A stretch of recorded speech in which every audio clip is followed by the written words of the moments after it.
Hey ladies and gentlemen, Corey coming at you with mindfulBit, and today we're going to talk about Amazon Web Services certifications.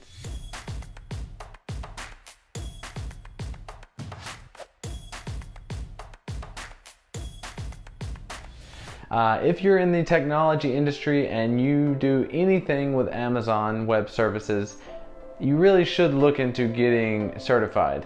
What a certification is it's basically Amazon's stamp of approval, letting everyone know that you actually know this stuff. You know the content, you know how to navigate their systems, you know how to design solutions using their products, and it's a very valuable thing, especially right now as Amazon owns a really sizable part of the cloud computing market. So my experience was really great. Over the last month, I've gone through and gotten the Cloud Practitioner certification, the Solutions Architect Associate certification, and the Developer Associate certification. I've been using AWS for about the past 5 years, but of course, you only use specific parts on your job in the day-to-day basis. There's 200 plus services that AWS offers, and in order to pass these tests, you need to be familiar with almost every single one of them. So it's quite an experience, but I highly encourage you to invest some time and energy into getting these certificates. You can put them on your resume, you can attach them to your LinkedIn, and it really is going to set you apart from people who don't have those particular certificates right now. So I just kind of wanted to talk about my experience and let you know some of the things that I went through and I found, some of the resources that I used that were really helpful. And hopefully as you go through this journey and getting your own certificates, you will find some of this stuff really helpful. So the first thing is you want to decide which certificate path you want to go down. There's an image, and I'll show it here, that shows the different paths that you can take, all the way up to the professional level for professional developer, professional solutions architect. You want to kind of decide which certificates are going to give you the most bang for your buck, and kind of what are the things that you really want to focus in on. So that's the first thing. Find out what you actually need for your job, where you want to grow as an individual professionally, and choose that path. I will tell you, a lot of these paths tell you that the Cloud Practitioner certification is optional, but I found it to be really helpful, laying the groundwork for the Developer Associate and the Solutions Architect certifications. There's a lot of service questions. Basically, the Cloud Practitioner examination is just making sure that you know each of the different services very loosely and know how they talk to one another and what they do. There's a lot of real world scenarios that they present you with during these tests that you can apply directly to your job a lot of times. I know going through, I found out so many things that I was like, wow, we could actually use this product or this service. We could have them communicate in this kind of way. So I highly recommend going through Cloud Practitioner. I believe it costs 100 bucks. Obviously these certifications aren't free, but it costs 100 bucks.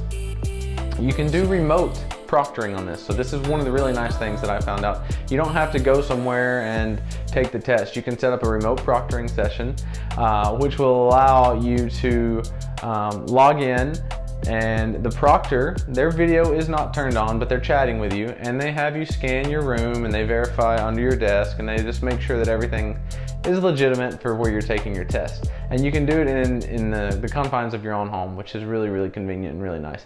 And scheduling it was super easy. You can schedule it a couple days in advance or a week, and after you pay for it, you can move that scheduled date anytime that you want. So the overall process is really easy. It's just really kind of preparing for that test. For me, I think I prepared about a week for that one, just because I wanted to make sure that I knew everything that was going to be on the test. So there's some really good resources that I used. I want you to go check out Kindle Unlimited. You can get a free month of that. And there are these actual question books that you can download. I think they have around 350 questions in each one of these PDF books that you can get for free online, and just go through the questions. Find the gaps in your knowledge, and then you'll know where to focus on, especially if you've been using AWS for a little while. So the Cloud Practitioner, the first one.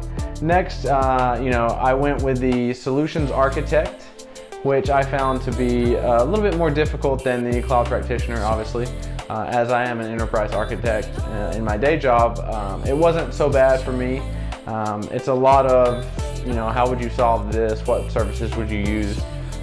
Really kind of high level stuff, not as detailed as the Developer Certificate, which I'll tell you I found a little bit more difficult than the Solutions Architect, only because it's more specific. You need to know specific CLI commands, you need to know specifics about configuration files, and that one really took me a couple weeks to practice for. But overall, it was a wonderful experience. I highly recommend it. Once you pass, some nice things they give you is they offer you a free practice test. Every time you pass an exam, you get a free practice test and you get 50% off your next exam.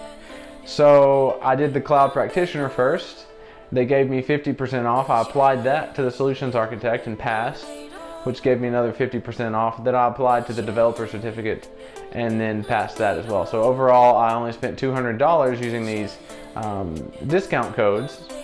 If I had not had those codes, it would have been $400. $100 for the Cloud Practitioner, $150 for the Architect, and $150 for the Developer.